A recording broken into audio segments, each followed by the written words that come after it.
Шановний пане прем'єр-міністре, усі присутні, дякую за такий особливий, дуже особливий формат зібрання. Шановні присутні, шановні наші гості, шановні голови і представники парламентів наших друзів європейських держав, дорогі друзі, вдячний вам за те, що сьогодні ми всі зібрались тут разом. Ми сьогодні в Бучі, в нашому українському місті, де свій 3 роки тому почав вперше розуміти увесь масштаб російської агресії проти України і українського народу.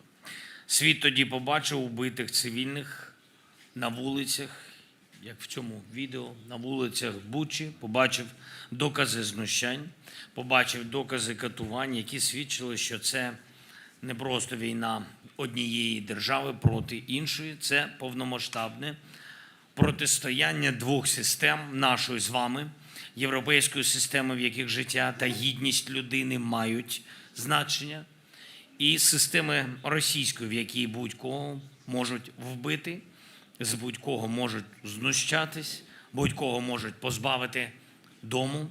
І саме що таке російська система, що таке люди, виховані їхньою системою, державою, світ побачив тут, на вулицях нашого містечка Буча. І після того вже ніхто не може сказати, наче не знає чи не розуміє, що відбувалось у Бучі, в багатьох інших українських містах, в багатьох наших маленьких селах, від села Ягідне на Чернігівщині, де російські окупанти більш ніж 3 тижні тримали усіх мешканців села в підвалі школи, до нашого Маріуполя, який був розбитий, повністю спалений російськими ударами. Ми пам'ятаємо катастрофу кожного такого міста в Україні, кожного нашого села. Кожен бачить, що сталося з Бахмутом, що сталося з Авдіївкою, Вугледаром, багатьма іншими нашими містами, містечками, селами, які фактично перестали існувати. Там немає нічого, крім руїн, бо саме так приходить російський прапор. Ми пам'ятаємо кожен російський удар, пам'ятаємо, як знищили наших людей, наших військовополонених в Оленівці. Ми пам'ятаємо, як знущались з людей в ізоляції в Донецьку, у тюрмі, яка стала уособленням руського міра. Одним з найбільших та найбільш промовистих символів російської системи і цієї російської війни проти України стали могили звичайних людей у дворах їхніх будинків. Це ніколи не може забутися. Все це рукотворні катастрофи, це злочини не тільки російської держави, але й конкретних осіб, конкретних російських окупантів, кожен з яких має ім'я, має прізвище, має бути засуджений по закону за все, що зробив. Ми не пробачимо російських злочинів та всієї цієї війни. Пробачити це означало би погодитись, що така система, як теперішня російська, нібито має право на існування та на розширення за рахунок інших народів. Система, яка харчується людьми. І я хотів би зараз попросити усіх присутніх, я хочу подякувати, що на такому високому рівні всі представлені держави, але я хотів би попросити нас всіх вшанувати хвилиною мовчання пам'ять українців, в країнах, чиї життя забрала російська агресія. Тут, в Бучі, і в інших наших містах і селах. Дякую.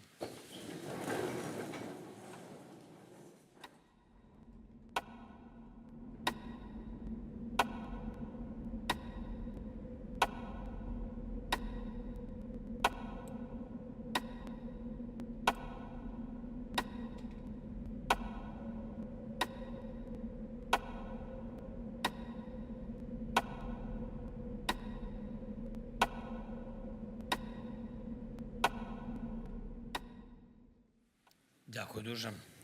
Просимо сідати. Дякую вам. Дорогі друзі, сили парламентів в умінні об'єднувати різних людей, різні частини суспільства. Коли є справді сильна, ціннісна основа та велика мета, парламенти збирають відчутну більшість.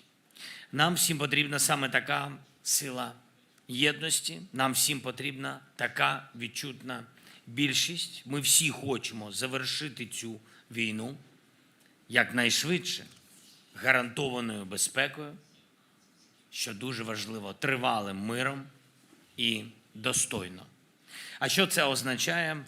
Достойно. Це означає, що Росія не повинна отримати вигоди чи винагороди від цієї війни і не повинна уникнути справедливої відповідальності за те, що наробила.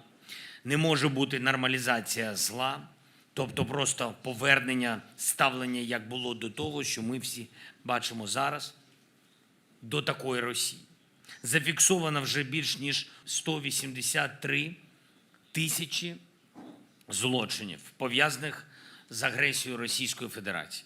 І це без доступу до значної частини тимчасово окупованої території нашої держави. Там ще тисячі, може десятки тисяч, може сотні тисяч злочинів. І точно десятки тисяч втрат. Серед усього цього тисячі надзвичайно жорстоких злочинів. Страти полонених, страти цивільних, зґвалтування, катування. Ніхто в Європі не хотів би, щоб їхні діти, не дай Боже, опинились поруч з кимось із таких російських злочинців. Нам потрібне дієве міжнародне право, щоб гарантувати нашим людям і всьому європейському суспільству захист від таких загроз. Справедливість повинна бути забезпечена, щоб зло не множилось. Тиск на Росію, санкції проти неї потрібні, щоб війна і знущання не розширювались. Всім це зрозуміло. Всім, хто не заплющує очі на реальність, не закриває вуха від правди. Я прошу вас всіх і надалі підтримувати наш захист, підтримувати наше прагнення до миру, підтримувати поширення правди про цю несправедливу війну і підтримувати все, що необхідно заради достойного миру і реальної відповідальності воєнних злочинців.